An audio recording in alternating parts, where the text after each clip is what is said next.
मौलानापुर शर्किया आस्ताना नज़र हुसैन शाह से 8 मुहर्रम अल हराम का जुलूस बरामद। अज़ादारान हुसैनों की कसीर तादाद में शिरकत। अज़ादारों की जानिब से नुआ खानी सीना कोबी करते हुए जुलूस अपने रवायती रास्तों पर गामजन।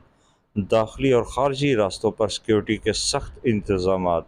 मज़ीद वहाँ पर मौजूद हैं हमारे नुमाइंदे मुफीज़ रहमान। जी मुफीज़, आगाह कीजिएगा तफसीलात से। मैं अहमदपुर शर्किया मोहल्ला नूर शाह बुखारी में मौजूद हूँ। आस्ताना नज़र हुसैन शाह साहब के आस्ताने से एक जुलूस बरामद, मातमी जुलूस बरामद हुआ है।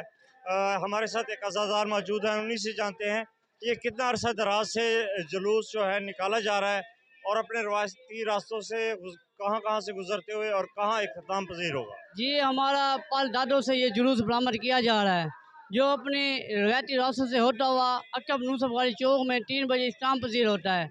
ये शहंशाह गाज़ी अब्बास अलैहिस्सलाम की आज गाज़ी अब्बास की सलाम के जो उनका जुलूस बरामद किया जाता है। जी बिल्कुल, इनका यही कहना था कि हमारे जो है जुलूस ये रवायती है और रवायती रास्तों से होता हुआ 3 बजे दरबार नूर शाह बुखारी पे इख्तिताम पजीर होगा और यहाँ पे सिक्योरिटी के भी फुल प्रूफ इंतजाम किए गए हैं। जी।